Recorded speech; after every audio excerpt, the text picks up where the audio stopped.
the Mindset Athlete Podcast, and I'm your host, James Roberts. I'm a two-time Paralympian and owner of James Robert Fitness, which is an online training, nutrition, and mindset coaching business.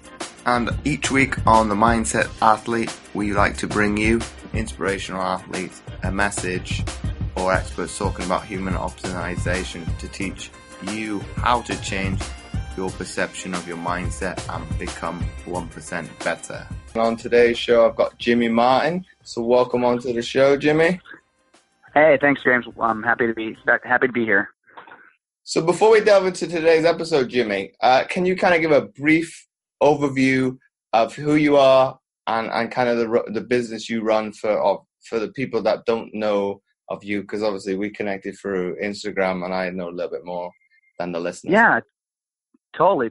Yeah. So my name is Jimmy Martin. I'm the co-founder of BRRRN, which is the world's first and only cool temperature fitness experience. So we are based here in New York City in what's called the Fitness District, which is Flatiron, Chelsea, on 107 West 20th Street.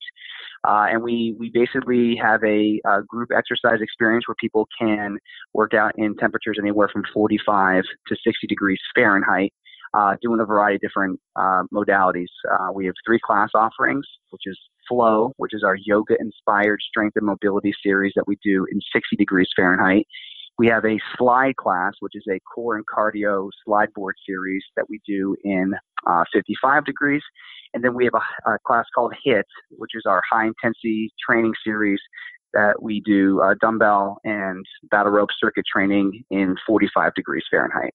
And the whole philosophy behind it is that as it pertains to calorie expenditure in terms of performance, that when you turn the thermostat down, there are a lot more results. And we're happy that we're the first people in the world to start this conversation.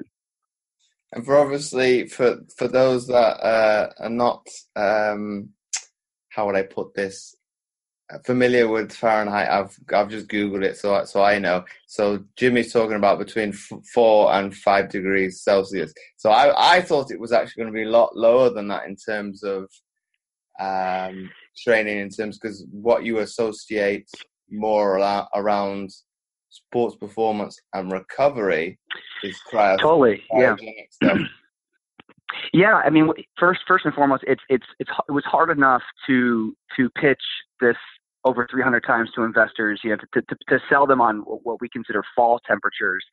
It was hard enough to have them, pun intended, warm up to this idea of creating a brand alongside us. But yeah, I mean, there's a lot of research that has been done about performance and temperature and the relationship between those two, specifically between between 40 and 64 degrees Fahrenheit, which is called mild cold stress. So runners know this, cyclists know this. There was a study done that we have on our page called Cold Hard Facts, which just took all the different marathon times from various competitions throughout the country, and they found that the best performance for those the marathon times happened in around 41 degrees Fahrenheit. So if you see runners who are outside in the wintertime with shorts on, or even cyclists, it's because they realize that they can do more when heat doesn't get in the way of performance. And again, I was a former collegiate Division I wrestler, and I can tell you that nobody hates the heat more than I do. But why is that? Because obviously most people from an exercise point of view would be knowledgeable of Bikram yoga, which we discussed off air, is I would say conducive of relaxation and flexibility. Totally. Yeah. I think I was just tired of getting skin diseases all the time. Ringworm, impetigo, molluscum, all that stuff. But no, I mean, look, I'm not, I'm a big fan of working out in extreme temperatures from hot to cold. I just found that in terms of an experience that I'm paying for, I think people want to enjoy the workout. I mean, I think working out is associated with pain for a lot of people. They're like, oh, I got to work out today, especially the person that's trying to reshape their goals. And as this is the last day of we're approaching 2019, so I'm excited to be talking to you now. But the thing is that I found that me personally, I was like looking towards the end of the workout in the very beginning, like just this false perception of comfort, the idea of my body having to work so hard to dump heat to stay at 98.6.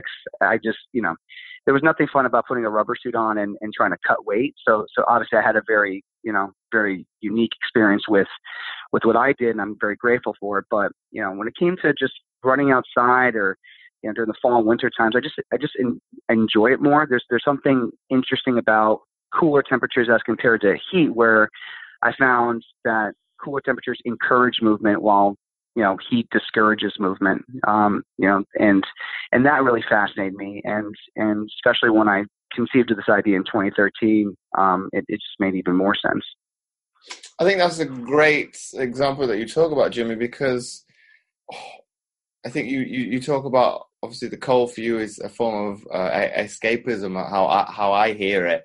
And to a certain extent, when you were doing your wrestling, you aren't living in the moment and you're not enjoying it as much. And you try to kind of wish for the future to arrive, which is to a certain extent, you can look at it both in a positive and a negative way, depending on how you perceive it. Totally. And look, I think that heat has its place for sure. As someone who does hot yoga or Bikram yoga, there's something nice about being a little more hyper elastic to like hold postures a little bit, to hold them in heat. The truth is like when you're moving around, like when there's like more impact involved, when you're doing a little bit more anaerobic movement, when it is hotter out, it is a lot more challenging. And I do find that in a cooler environment, I'm more in the moment. My body can go work harder for longer. And there's something beautiful about that, like being able to do a lot more burpees in a cooler environment than I would in a hot one. And it's not to say that that doing it in a cool temperature environment is avoiding a more challenging experience. It's challenging in its own way, because for me to be able to sweat in 45 to 60 degrees, I know that I've achieved something, because I'm warm. My body's having to work harder to stay warm. And so if I'm increasing my body temperature to a point where I'm sweating and I'm dumping heat, then that to me is like the icing on the cake. But we've been saying at BRRRN, treat heat like dessert, not the main course. We're overfed heat. We're just overfed in general. And heat has its place. But for us, we celebrate heat in our communal infrared sauna at our studio, and we earn our heat in our fridge. I think that's a definitely good example that you mentioned, because I think because we don't associate, well, you generally associate, from my experience, as cold is bad. Obviously for you that's not the case, because we talked about you grew up in Pennsylvania, so you're more accustomed to those extremes than obviously I am. I'm used to probably growing up in Belgium and living in the UK as well. It's more of a mild to wet winter, whereas you're used to a certain extent, snow and the colder climate. So I think it comes down to a perspective and a negative perception of what cold is, I think, is where we probably need to kind of deviate from. And obviously most people are going to be towards the other end of the spectrum, and obviously get a sense of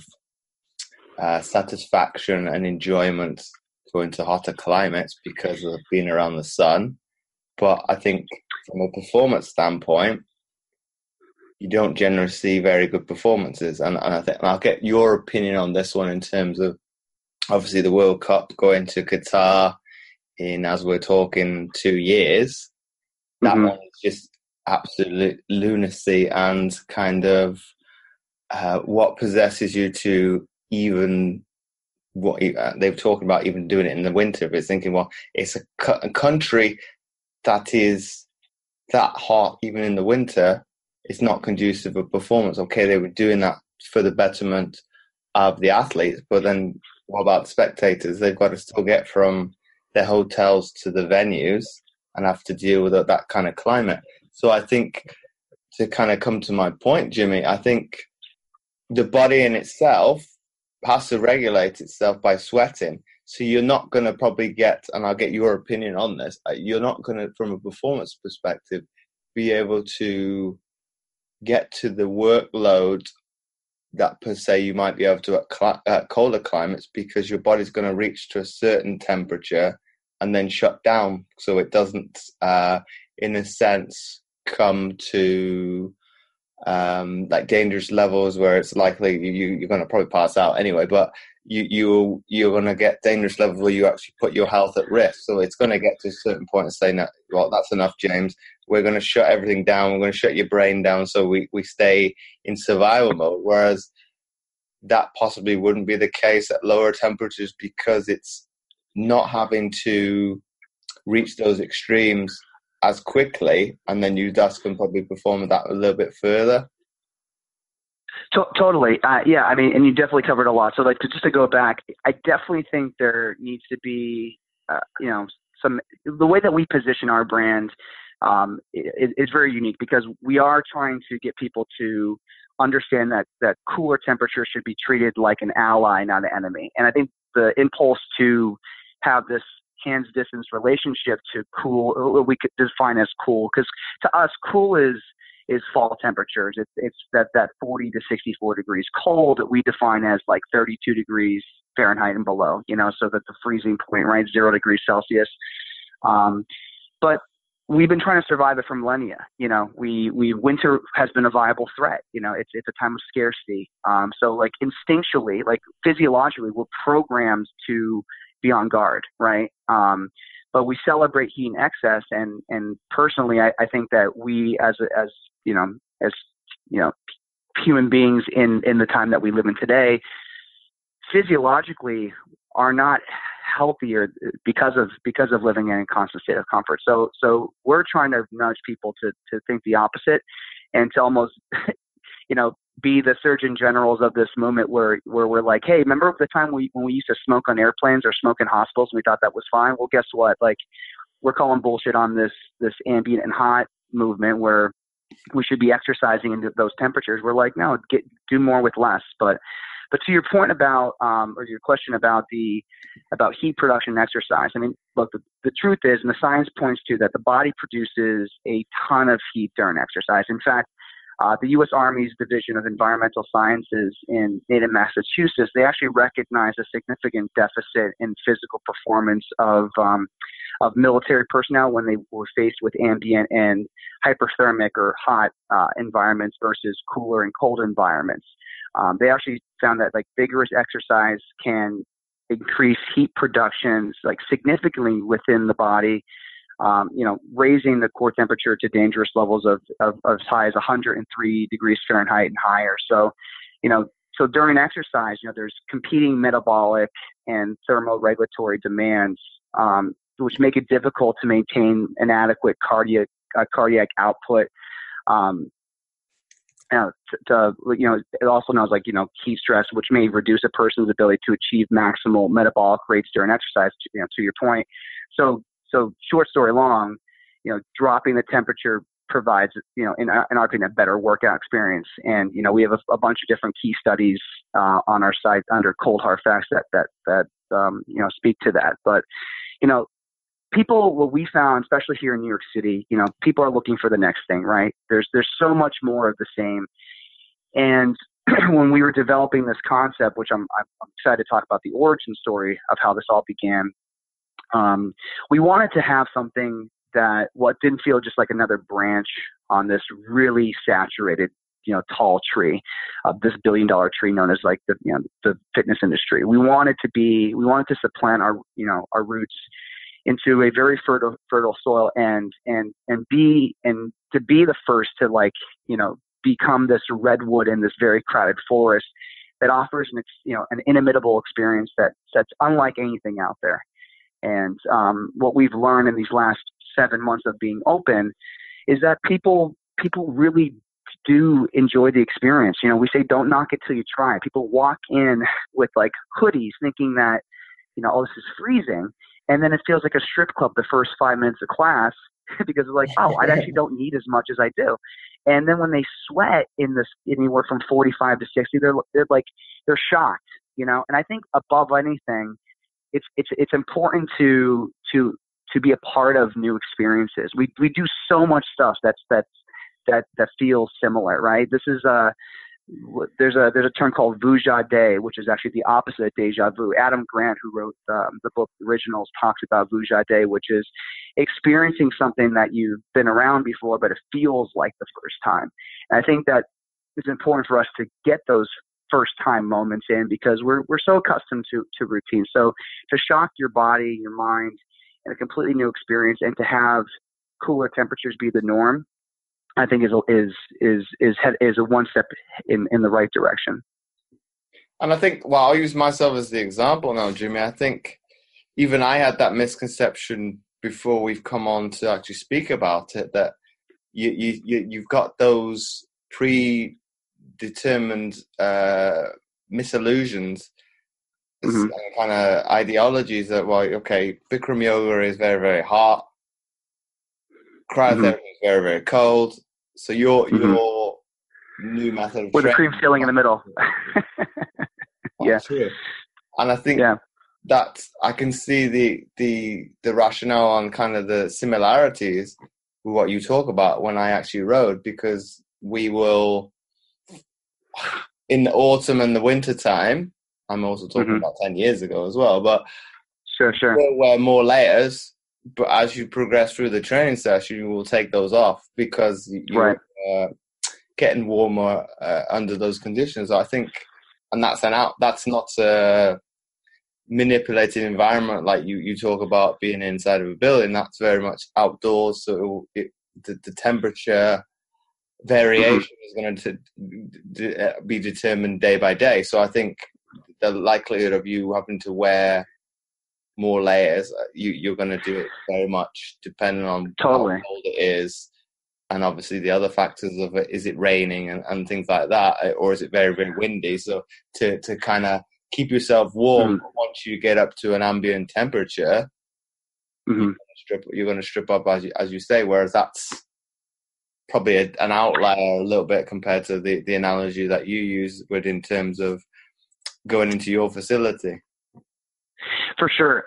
There's your background as a member of crew really hits home, and I'll talk about that in a minute because there's a lot of similar experiences that I'd like to share about that. But I mean, most importantly, just as since you mentioned, Bikram yoga and then cryotherapy and how we're sort of in the middle. The way that we see cryo is very much like, the metaphor that we use is cryo is like a triple shot of espresso or like a cup of coffee.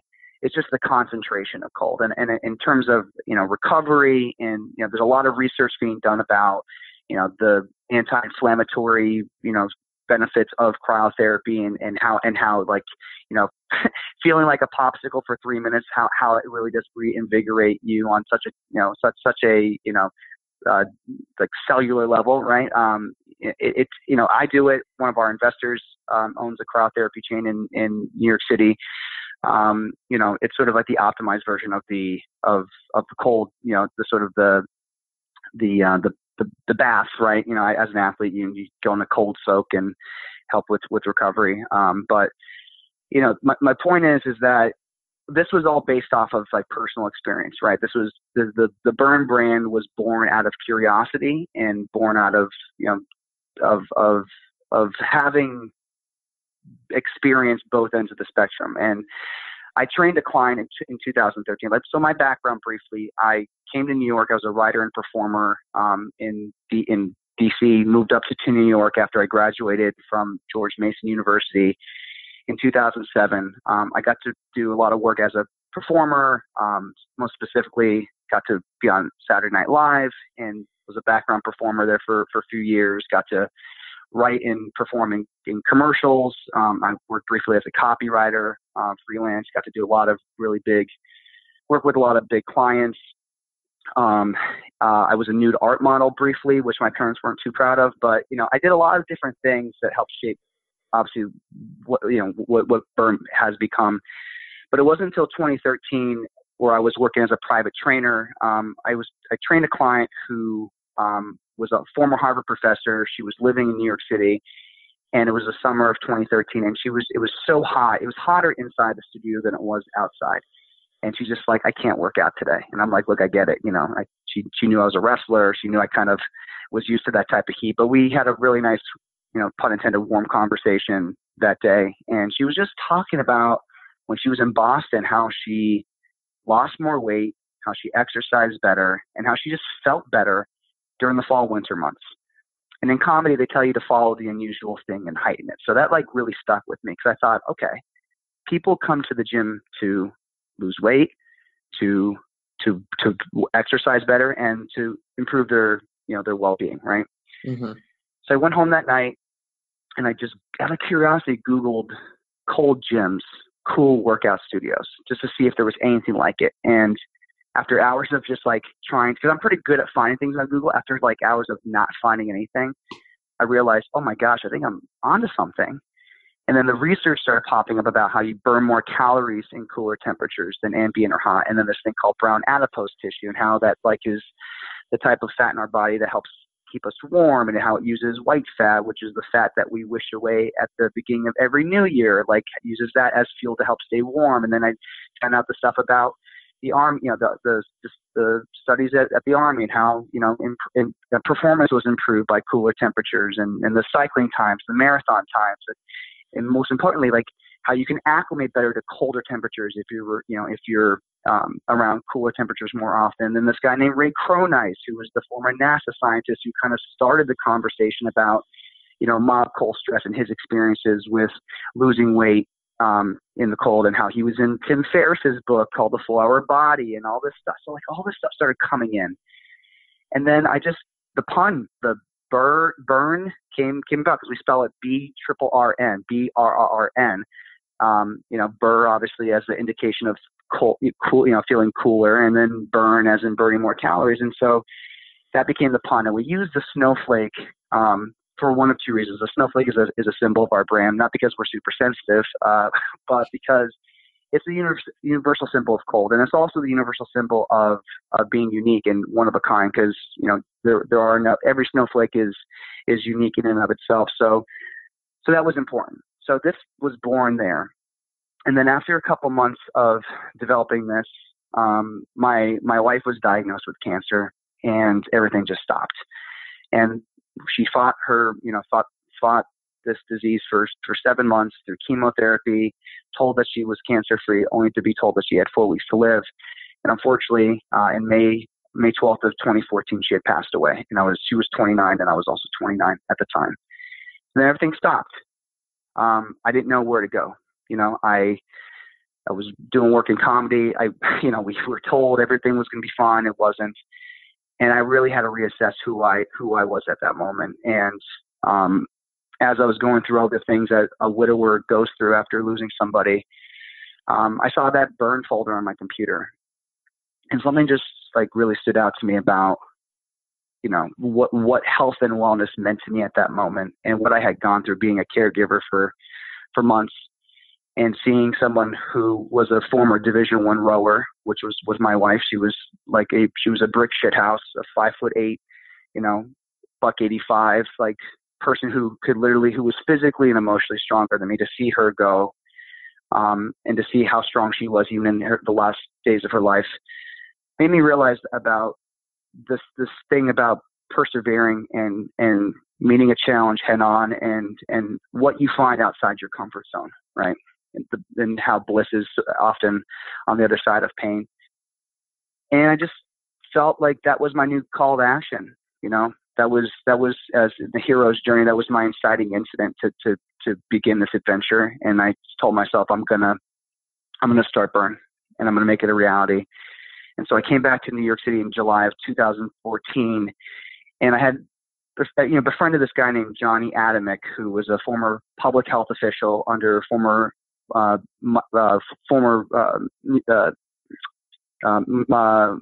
Michael Bloomberg. I can't believe I forgot his name. I'm just getting a little emotional talking about the story, but Michael Bloomberg on his obesity task force. And there was just something about Johnny that really stuck with me. His passion for life, his curiosity, the fact that he was a skeptic and a former Daily Beast correspondent. He was the health and wellness critic for the Daily Beast, which is a publication here. It's in New York, based in New York. And I just felt he was the other half to this. I knew that I had the story about what I had gone through, thinking this idea, having been a private trainer for over 10 years. I know I could program this stuff. I just didn't know how to articulate the science and to really make it a reality. And he was the guy. Like, something was just drawing me to him. And he was a former, he's a Wisconsin Badger. He was Bucky the Badger at University of Wisconsin. And this guy had so much light coming out of him. And I just felt like something was connecting me to him. So I told him about this idea that I had. We met at a coffee shop. He was super skeptical. He said, let me get back to you. And then the next day he wrote this caps lock email saying, oh my God, we gotta do this thing. And so, we did our first trial in a beer fridge in Brooklyn. We did our second trial in my hometown in Pennsylvania, in an ice factory that's a friend of my family owns. And, we created a little trailer, a little video of our experiences there. And we brought on a third partner who was a former client of mine to sort of be our suit. He was a former investment banker who knew the real estate game. And we were able to convince, after 300 pitches, a few people to, we were able to raise over $1 million to make this thing a reality. And we got a lease in 2017. And we officially opened May 1st of 2018. So it's been over 5 years in the making. But anybody who's thinking about doing something, and I know I'm on my little soapbox ranting right now, but just to sort of close my point, anything worth having is hard. And there was a lot of moments where both Johnny and I wanted to give up, and we thought this was way bigger than us, which it was. But it's who we surrounded ourselves with during those tough times that really helped make this a reality. And if anything, the cold is sort of a metaphor for a challenge, right? And I want people to, if we do anything, is to have people sort of embrace a challenge, and to know that by being one with it, sort of instead of swimming against the current, like going with it. I think that things in your life will be a lot better, personally and professionally. And I'm just super grateful for not just the pleasure, but for the pain, because without the pain, Burn wouldn't have become anything. And Jimmy, I'm very, very humble and very, how would I put this, grateful for you to be so vulnerable to yourself and being so forthcoming and being so transparent as how it's kind of transpired from getting you from, in a sense, from point A to point B and where you are now with the business. So my next question to you is in terms of, obviously, a normal gym environment has got their air conditioning on, which is actually an easier situation, a more productive of performance. Would it be the gym environment with the air conditioning or yours? Look, I think if people are going to the gym, or at least they're attempting to exercise, that's obviously an ideal environment versus not doing it, right? But if people are looking for a boutique experience where you exercise with 30 people, where you can shut your brain off for 50 minutes, and be in a patent pending refrigerated space, doing functional movements that you would normally do in three different studios, but under one roof, with really cool people who are focused on progress, not perfection, who don't view living better as a popularity contest, and who are only cool because the thermostat says so, then Burn's for you. My penultimate question to you then, Jimmy, is, in your opinion, how can people either challenge or change their perception of their mindset and strive to become 1% better? How can people So say it one more time. You had broken up on my end. So say it one more time. I apologize. How can, in your opinion, people challenge or either change their perception of their mindset and strive to become 1% better each day? I think the first step is just accepting the challenge. Accepting who you are at that moment. And just trying one thing different, like just changing one thing, whether it's going to bed 1 hour earlier, whether it's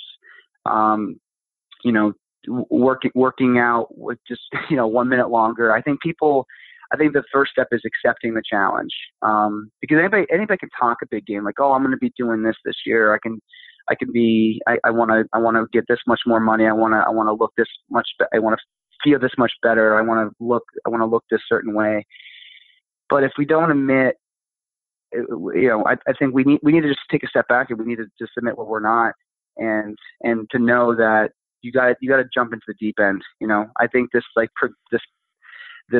idea of I think a slow and gradual process towards optimization is key. Things don't happen overnight. And if you after accepting that challenge of trying to optimize your human experience, if you really once you accept that challenge, just know, like, to have a game plan about moving forward, and that obviously Rome wasn't built overnight, and the new you won't be built overnight. So it's in routine. It's in something that's uncomfortable or scares you, and by doing that, your mind and your body will acclimate to this new norm.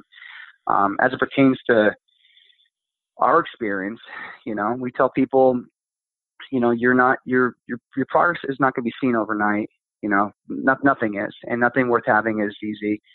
And it's fun to see people at BRRRN, who used to wear winter coats and gloves and beanies and all that stuff, like literally wearing sports bras and tank tops and shorts, to see how, like, their body's adjusting to this challenge, to this challenge that they're overcoming each and every day.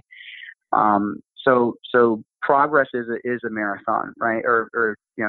Yeah, I think that's what I want to say. But in order to get to where you deserve to be, again, you have to admit what you're not and commit to the things that will get you to where you want to go.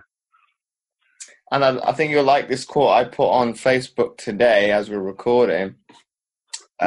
It's obviously taken from Eminem's song "Lose Yourself." Look, if you had one shot or one opportunity to seize everything you ever wanted in one moment, would you capture it or would you let it slip? I think that emphasizes what you just mentioned there. So my final question to you, or do you want to add a point there, and we're going to go to the last question? Oh, I love Eminem. So anything that you quote with Eminem, I'm a big fan of. So the guys, from what I understand, they actually teach. They review his lyrics at Harvard. I don't know whether this is a sort of a myth or fact, but I heard that they actually, in some literature classes at Harvard University, they discuss his lyrics, which I think is fascinating, because the guy is our Bill Shakespeare of modern times. I definitely agree with that, because I was just listening to that a few hours ago. I just called William Shakespeare Bill Shakespeare. Anyway, that's well, shows you how much coffee I haven't had this morning. What's the word you want to use? Not an abbreviation. A nickname, isn't it? It's just the abbreviation. Sure, yeah. I know. Yeah, Billy Shakes. Yeah. And my last question to you, Jimmy, before we wrap up the episode, is if you have to summarize what we've been speaking to. If you had to summarize what we've been speaking about today into one sentence for people to take away, what would that be? Wow, that's a great question. If I had to summarize this whole entire conversation into what I want people to take away, what would it be?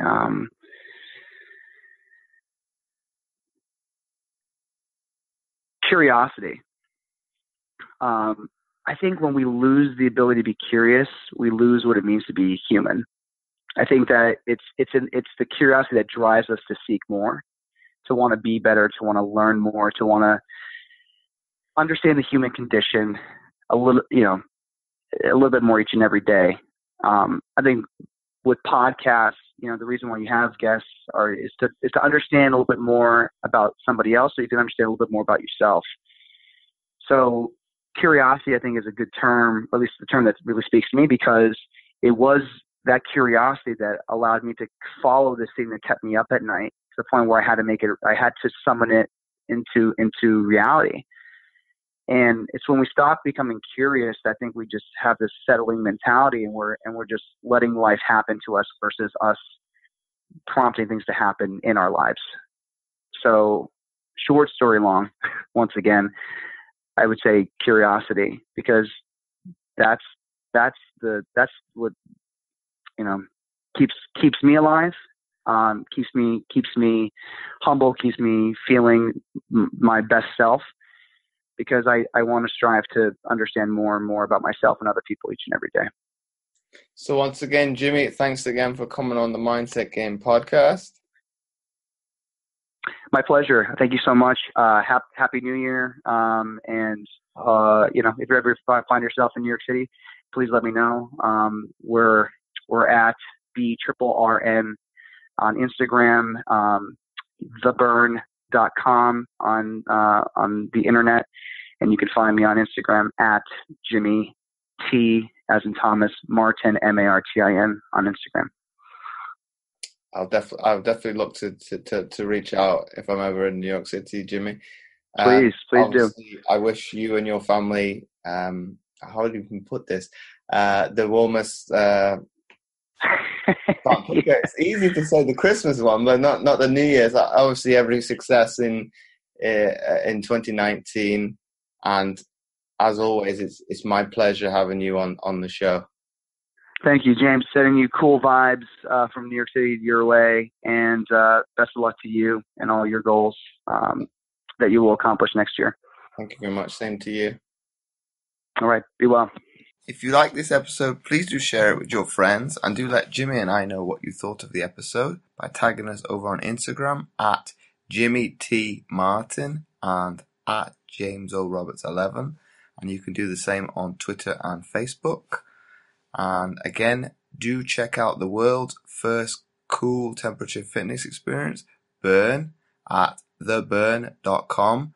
That is the BRRRN.com.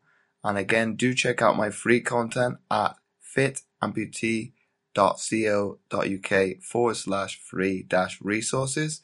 Make sure to check those out. The links will be in the description. You can find all the show notes at mindsetgame.lipsim.com under the category fitness. So once again, thanks for listening, and I'll catch you next week for another episode of the Mindset Athlete podcast.